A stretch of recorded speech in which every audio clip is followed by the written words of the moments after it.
Tiga pasangan calon kepala daerah atau Cakada melaksanakan rangkaian pemeriksaan kesehatan jasmani dan rohani di Rumah Sakit Umum Daerah Abdul Muluk, Provinsi Lampung.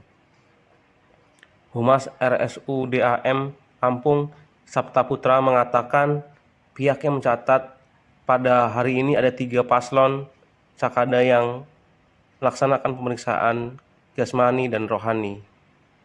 Adapun Cakada tersebut yakni Ririn Kuswantari dengan pasangannya Wirawan Sada Meliandra dan Cakada dari Kabupaten Pringsewu, kemudian Cakada pesisir barat diantaranya yakni Linggas Kusuma dan Erlina, kemudian Septi Heri Agusnaini dan Ade Abdul Rohim.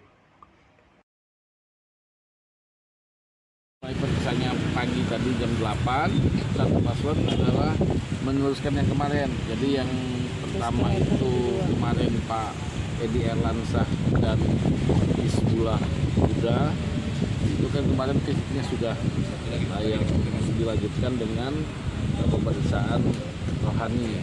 Tadi kemarin 3 soalnya, jadi 2 hari ya. Nah yang hari ini insya Allah semuanya melaksanakan pemeriksaan jasmani dan rohaninya.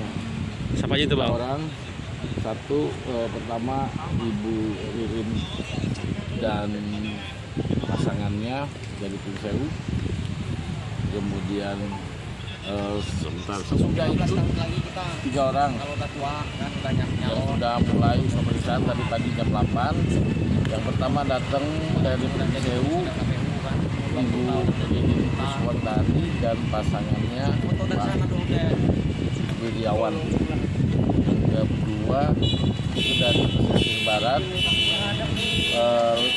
Lingga dan pasangannya